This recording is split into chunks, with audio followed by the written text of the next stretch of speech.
Welcome. It's great to have you here. Dylan, great to see you again. G'day, Brad. Good to be here, brother. Ready to get physical, baby. I'm excited. So very much looking forward to today's episode. Yeah, it's going to be a lot of fun, and we've got a lot to talk about as we talk about the importance of getting physical. So joining us today, we have Mark Whelan, ANZ Group Executive Institutional. Mark, great to have you here. Thank you very much. Thank you, Brad. Lovely to be here. And also joining us, we have Meg Downie, Melbourne Demons AFLW player and ANZ team member. Meg, thank you for joining us. Thanks for having me, Brad. Also good to be here. As Dylan touched on, we're about to get physical. Mark, I think the importance of physical activity has been highlighted in those areas that have been in lockdown. 4 reasons that you can leave your home. One of them is to exercise. That really highlights, doesn't it, that we need to look after ourselves physically and by extension mentally. Yeah, absolutely. And I mean, I think that what we've found, what I found personally, and what I've found with a lot of the staff that I talk to, Brad, that, that exercise is just so important to ensuring that you keep your balance in what you're doing in your lifestyle, with whether it's with work or whether it's just with your personal life. But it just keeps you so mentally centered. And so I've tried to keep my routine up on that, but it's just so important. Meg, how have you been being in lockdown and someone who is very physically active? I think it's been a bit of a roller coaster, I think, similar to sort of what a lot of people are experiencing right now. But I've sort of just had to roll with the punches and really find some new routine in this new environment. So so it's been an adjustment, but I think, I've managed to interweave, physical exercise and find a good balance between work and football.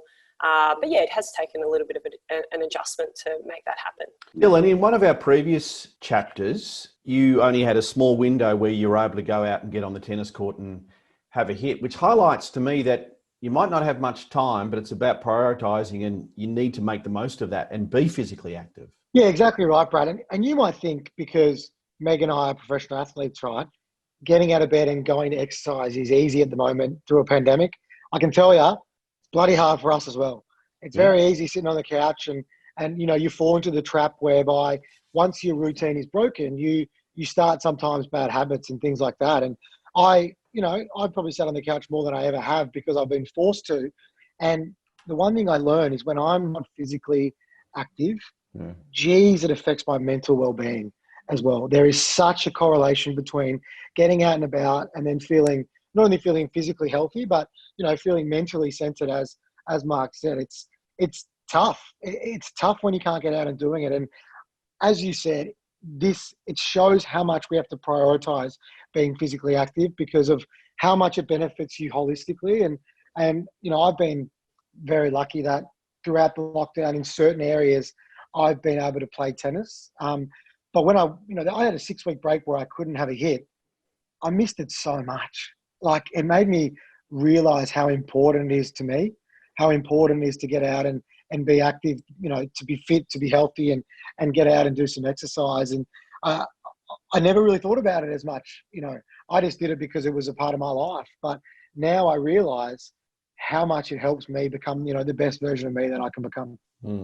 So have we all had to be a little bit creative, especially during lockdown? And Mark, we'll start with you. If you can't go to the gym, what do you do instead? Yeah, absolutely, Brad. I mean, I'm an early starter normally, and so I get into the office around 6 a.m. And I do that because there's a gym actually underneath the office. And so I'm able to work out for an hour, then be, operational at work by 7 o'clock. But obviously with gym shut during this, the COVID situation, I've had to change that up, because what I found was I was still going in at the same time because my body clock was waking up, and I'd go into the office, but I wouldn't exercise. I'd just start work. And so I found I was getting really pretty flat over that. So what I've done now is I'm exercising at home, doing something a little bit shorter, not as much, and maybe running now, and then I head back into the office. So it just works better for me now.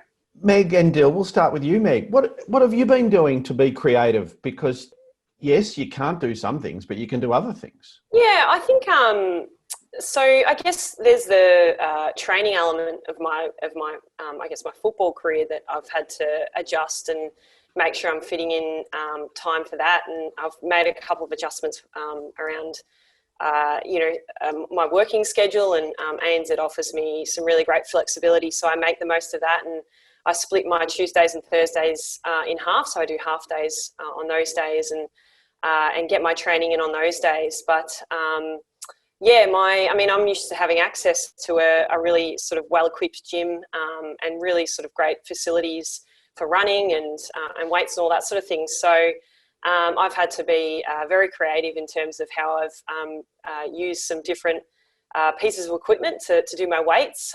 At the moment, I'm actually using, we've got a wood fire here, so I'm actually using a piece of wood to, Oh, really? to do some squats and some lunges with. So it must look pretty silly, but it does the job.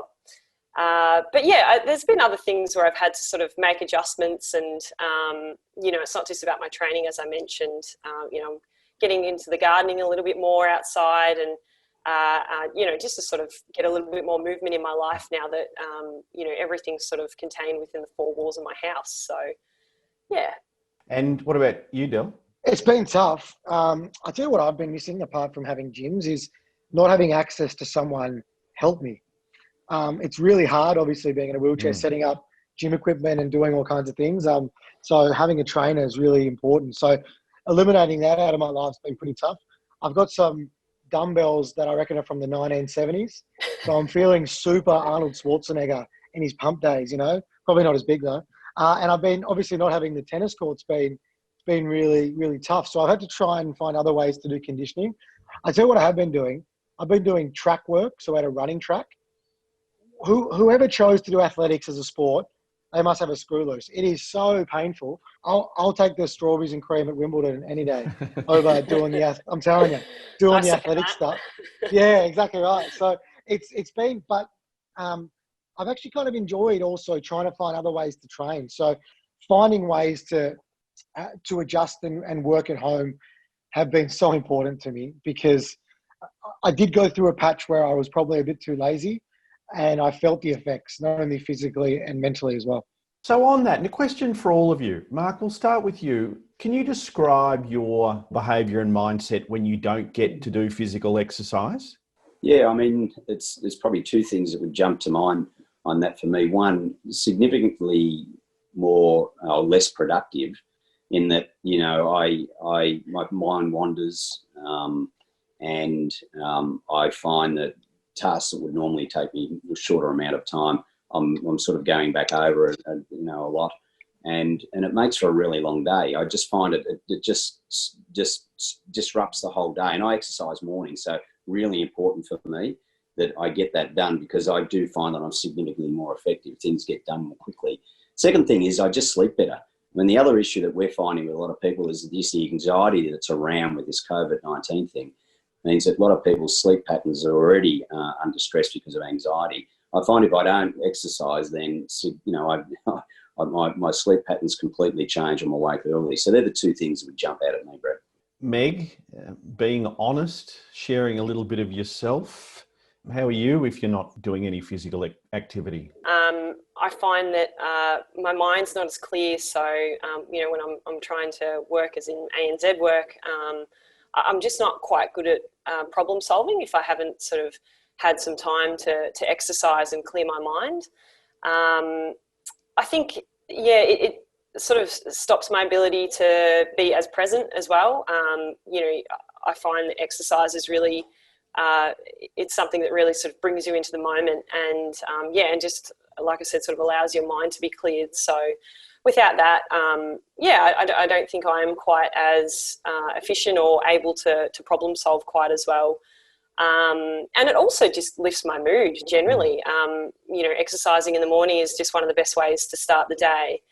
What about, Dylan, if the outlet for so many people now is physical activity, but if you're doing it so often because you need that outlet a lot, have you had an experience where you're just overdoing it and you're causing yourself more harm because you need to pull back? Yeah, I think I look at my beautiful dog Sauce, and I think he looks at me and says, "Dad, please don't take me for another walk." You know what I mean? Like, I think we're just using it as an outlet to get out and about. I will say, Mark and Meg, you guys sound a lot better than I am when I haven't exercised. I'm grumpy. I'm a grumpy dude if I don't get out and about and get some fresh air, I've realised. But there is a point, you're right, Brad, about overdoing it. You got to look after your body, especially at the moment. I know this happened to my brother. People are running more than they ever have. And I know I'm no expert on running, all right? So I'm not giving running advice because my running skills aren't great. But they're actually starting a lot of soft tissue injuries because people have gone from nothing to running 10Ks, right? There's an incredible app called Strava, which is like Instagram for runners, and everyone's on there. And they're trying to outdo each other, and they're probably doing it a little bit too much. So you've got to get a balance, but there is just something so beautiful and refreshing about getting fresh air, isn't there? Like, it just immediately makes you feel like a better person. And Mark, you're a very outdoorsy person. You like getting out there amongst nature, and no doubt that's passed on through your family. I mean, it's hard to describe how good it is to get out there, get in the sun, walk through the trees. Yep, absolutely. And I would add to what Dylan said, definitely grumpy. You know, there's no doubt you don't exercise. I'm very much in that camp, Dyl. So yeah, good mate. We're together. Very good point. Look, I've always liked outdoor exercising. I'm only doing more of the gym these days simply because it's more efficient. But ultimately, for me, if you can get out and just, go for long walks. I've done a number of the Oxfam walks and they're 100 Ks and the amount of training you do to be able to do that is enormous. So for me, being out, getting out with other people if you can and you're allowed to these days, then, you're not only getting closer to nature, the fresh air is fantastic. You do get invigorated. Meg, you had a great start in life in regards to being amongst nature. I think you lived in one of the most serene sounding towns or districts in Australia. Tell everyone where you grew up and what a lovely place that was. And I believe you used to get to school a very interesting way. Yes, yeah.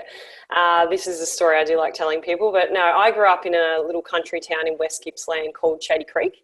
My farm that I grew up on, it was a dairy farm, and it actually was on the Shady Creek as well. So it's a very small little area. And I went to primary school. There was about 30 kids in my primary school. About 10% of that population was made up by myself and my three brothers. So very little school, but we used to, my brothers and I, we used to ride our horses to school in the morning. So it was a really, different experience, but something that I do like telling people because it's obviously quite unique. Farm life for me, growing up on a dairy farm was just an awesome experience. And I think it really taught me as a kid how to use the environment as a bit of an adventure and to come up with different sort of creative ways to spend my time, whether that was, helping dad milk the cows or being a kid, building cubby houses or, there was just so many ways in which I entertained myself with my brothers out in the farm. And I think I feel I sort of draw on those experiences now during COVID in particular, because you've got to have a degree of creativity with your time and find creative ways to get outside and get fresh air in your lungs and get movement and activity in your life. So it was a great, foundation and for my life and something that I still sort of draw on the skills that I learned on that farm. Can I just ask, we've spoken a lot about physical activity, but the theme here is movement as well. So to all of you, Mark, we'll start with you. What are other ways of moving and exercising that we can engaging, whether it's in the garden or it's doing things around the house where we are being active, but without thinking about it so much? Yeah, look, it's interesting because I was talking to a customer yesterday, and he's a pretty senior guy, CEO of a company, and we were talking about these issues, and he said that he misses even one little thing, like, between meetings, he runs to meetings in the office all the time, but he gets up and he's physically moving from going to one meeting to another. And then obviously your lunch break, or you go and get a coffee, you go and have a chat with a colleague. In the environment we're in at the moment, you don't have that. A lot of you're basically stationary. And as Meg said, you might go and set your office up somewhere so you're away. So I've tried to just, incorporate into my day now. I will get up and go outside, even if it's just to, check the mail. I will go and walk the dog obviously very quickly, I will get some movement going, because it's so easy just to sit and stay still. So I think you've got to just, put it front of mind, to be honest, Brad. You've got to be able to think, well, hey, I've been sitting here for 2 hours. I need to go and do something else. And even if it's making a phone call to, a colleague, Dylan's mentioned it with friends and things, you have to do that. If you don't, then you're becoming really stagnant. And I noticed it in my own self. That's why I've started to try and put this really front of mind for me, little things. I think the one best bit of advice that I can give is everybody can do exercise or movement in their own way. So there is a stereotypical, all right, I'm in lockdown, I'm seeing all these people running, I'm going to go for a run, or whatever it is. And you've got to stay within your own capabilities of whatever you can do. And you're so right. It might be gardening, it might be walking your dog, it might be doing a marathon. It's all relevant to what you physically can do. And, as somebody like me who has a disability, I just try and figure out ways that I can do whatever I can do. And it's been hard at the moment, and I'll be honest about that. But there are so many different ways you can get out and about and do things. And it's so true. Like, if you want to call your best mate, rather than sit on the couch and call him, just walk around the block and call him. And you might think that that's not actually doing anything, but in terms of your physical well-being, your organs, your everything, your mental capacity, your mindfulness, everything will improve if you do that. I've got to say though, I have had a crack at gardening and I am crap. So I'll be sticking that one in the pocket, and I'll be trying to get someone on Airtasker next time, because I'm going to have no garden left if I try and pretend like I can do it anymore. Meg, you're lucky. You live in an area very close to nature. How do you fill in your day when you have some time that isn't directly physical activity? Yeah, I am really fortunate. I'm out in Mount Evelyn at the moment, which is a beautiful little sort of bushy area just outside of Melbourne. So at the moment, my weekends are filled with lots of gardening, lots of digging holes and pulling out plants and pulling out weeds. And my housemate last weekend built a woodshed out the back. So that was a bit of fun, filling that up with firewood as well. We've got a little goat and a sheep out here, so they keep us busy feeding them and tending to them. So so that's been a massive part of I guess my time outside of work and football at the moment. But there's heaps of other little things that I've sort of brought into my life as well, and it's been a bit of a trial and error, sort of finding out what works for me and what I'm enjoying. And one little sort of hobby that I've picked up, which I think you might find interesting, is wood carving. So I bought a little wood carving set a couple of months ago when COVID started, and and I've just found it a really therapeutic exercise. I've carved one of my little friend's nephews a stingray. I've carved out a little leaf. I've carved my mum a wooden spoon. So it's been quite fun. I can't say that I'm very good at it, but it's been enjoyable. So, Meg, you're playing a sport that we all love, but part of it is you suffer injuries. Tell us about the really serious concussion you had and the aftermath of that.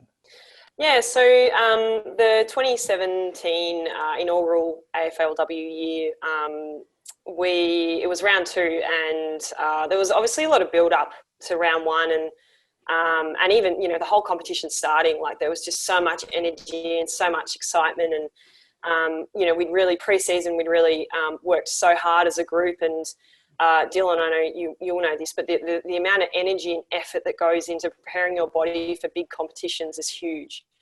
And so you feel like when you get to game day, you feel like you've put a lot of work into to get to that point. But anyway, so it was round 2 of the very first year of AFLW, and I was we were playing against Collingwood, and the environment was quite electric. We were down and in the game, and we sort of fought our way back in the third quarter, and I was on the field and the ball was sort of coming towards me, and I jumped and tapped it toward my teammate, and I felt something ping in my hamstring at the time. And as I landed on my feet, I was struck in the face with an elbow from one of the opposition players. And in that moment, I'd ruptured my hamstring and got knocked out, clean knocked out. So it was very unfortunate few seconds of my life, but it was also quite a scary experience. And I got put in a neck brace and stretched it off the ground. So so the recovery process from that took a bit of time, and since then I've been doing. I suffered quite a severe concussion from that incident, and got sent off to hospital for testing and things like that. And it took me a couple of months to sort of get my cognitive functioning back to where it was. From that experience, I've been since involved with the Queensland Brain Institute and doing a lot of promotional work around making sure players protect their heads properly in football, and raising awareness around how to treat people with concussion, because those sort of following hours and days post a concussion experience, it's really critical that people are treated in the right manner, and that you're doing all the right things to help your brain recover. Well, we are pleased that you're going okay now, but it would have been definitely scary for sure. Let's share a little bit more of ourselves to all of us. And so people that are watching this feel a little bit normal. What have been our bad habits during COVID? And Dylan, Uber Eats. You do. Uber Eats. Yeah. Uber Eats. God, it's easy. I at the moment I'm doing a diet where I do intermittent fasting, where I try and wait to a period of time. I don't eat for 18 hours of the day, and that's easy when you're busy. But when you're not busy, geez, it's hard. It's and I think that goes for all of us. And also, when you're bored, or personally, tell me you guys always, when you're bored, it's just straight, isn't it? It's just so easy just to fall into that trap. So it's been, I don't worry, if you are an athlete or not an athlete, it's exactly the same for all of us. I think if you talk to, any pro athlete all around the world at the moment, that's been one of the problems. It's definitely the one thing that I fall down on, and I'm getting back on the horse and being a lot fitter at the moment, which I'm happy about. What about you, Mark? What would maybe members of your family say? Yeah, well, maybe we need to work on this particular thing. Yeah, I get lots of advice around this one, Brad.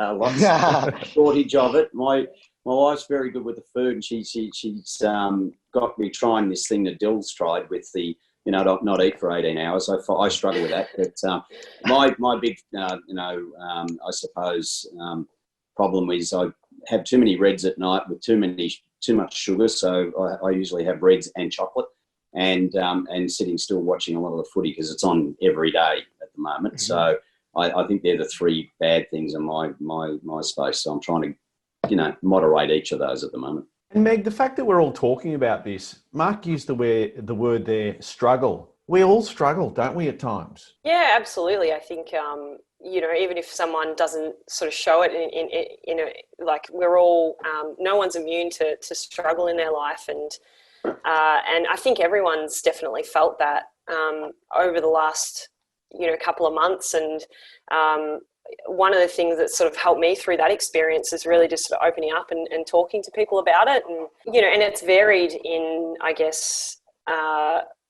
like some of the things that I've done and who I've opened up to. It's, my line manager at work, she's fantastic. And we'll just sort of talk about when we catch up, how we're traveling and some of the things that we're doing to get a good routine and balance in our life. And some of the other, things that I'm doing is writing in a journal. And that's sort of a way that I've found that I can sort of express myself and get things off my chest. So, no one's immune to struggle. And I think, if they say that they haven't struggled at some stage over the last few months, that they'd be pulling your leg. So I think we can all sort of get a bit of comfort from that as well, knowing that even when you are going through a difficult time, there are other people out there that are feeling it as well. And and it's just about making small little changes on a daily basis to turn that around. And really important too, isn't it, Dill, to communicate this, to talk to your friends or family and colleagues and say, hey, look, I'm struggling to get motivated. I'm not being physically active like I need to be. Mate, I got a sore neck from nodding then, because I couldn't agree, more so than what Meg's saying. And also, how powerful is it hearing other people say that it's okay? You know what I mean? And Meg, I'm sure other people that you work with see you and go, oh, Meg's a legend. She's so good at her work. She plays AFLW. And, even hearing you say that, and I am open to say that I've been struggling at times as well, especially at the moment because of how hard this year's been, and that's okay. And I think there is so much power in not only being vulnerable, but also talking about it. And it might be a small struggle from, I'm eating too much chocolate, to a bigger struggle to, I'm really struggling to my mental health. And as you said, from elite sports people all the way down to people that work within ANZ or whatever it is, we all go through the same things, and it's completely okay to feel that.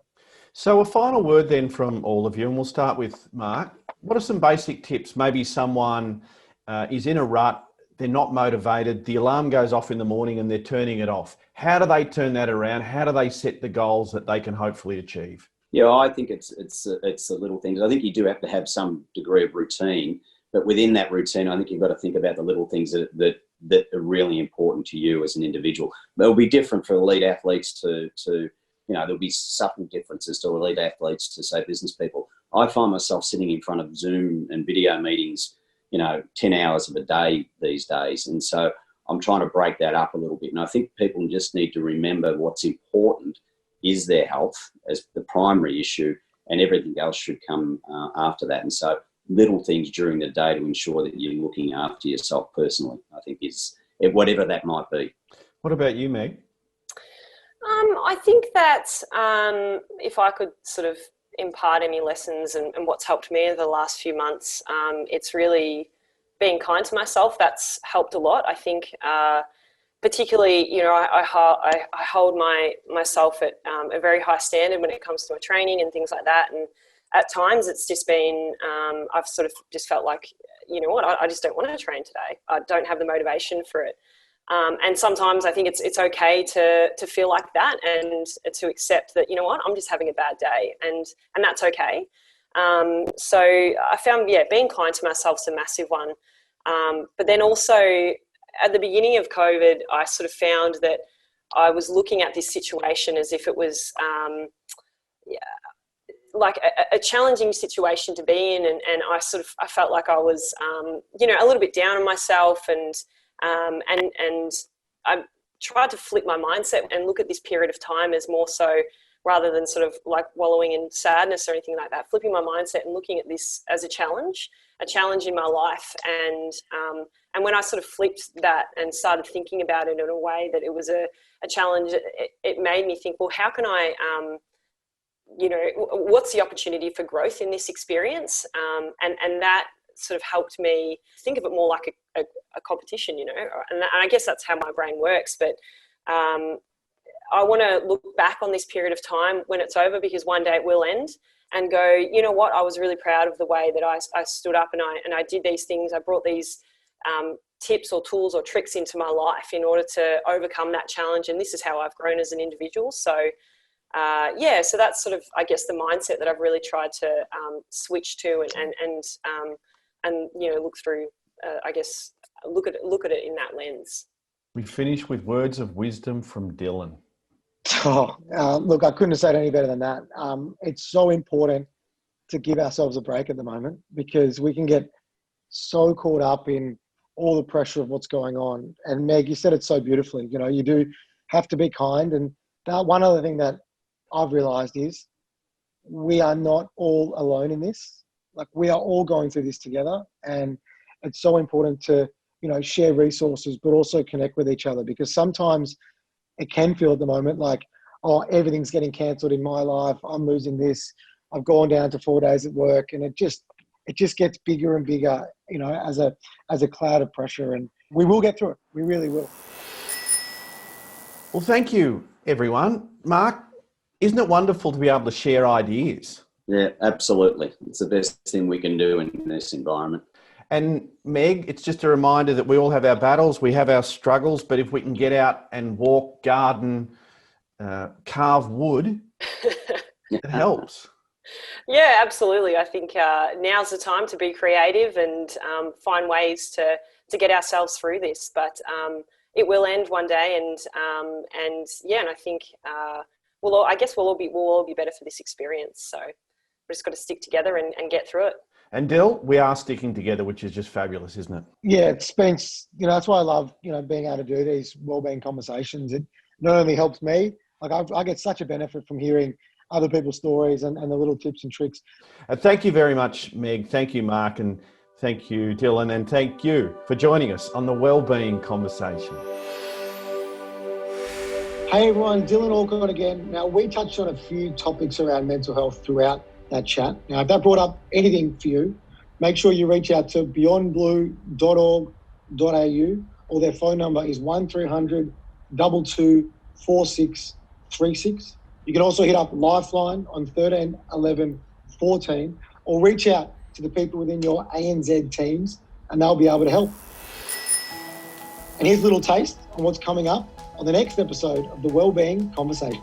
It'll certainly help with your mental well-being if you deal with your financial well-being. As a woman growing up in the area I grew up in, I really had no financial literacy. It's really important to talk to your kids about that and to talk to them about finances, the importance of saving, the importance of budgeting. Most couples haven't even really talked about their values, and it's where these values clashes occur that the problems occur as well. And that can, in many cases, be around money. You know, it wasn't on the agenda for my partner Chantal and I to talk about, really, to be honest. Listen to the views they have, because women tend to be more risk averse than men as well. And in this environment, that is not a bad thing.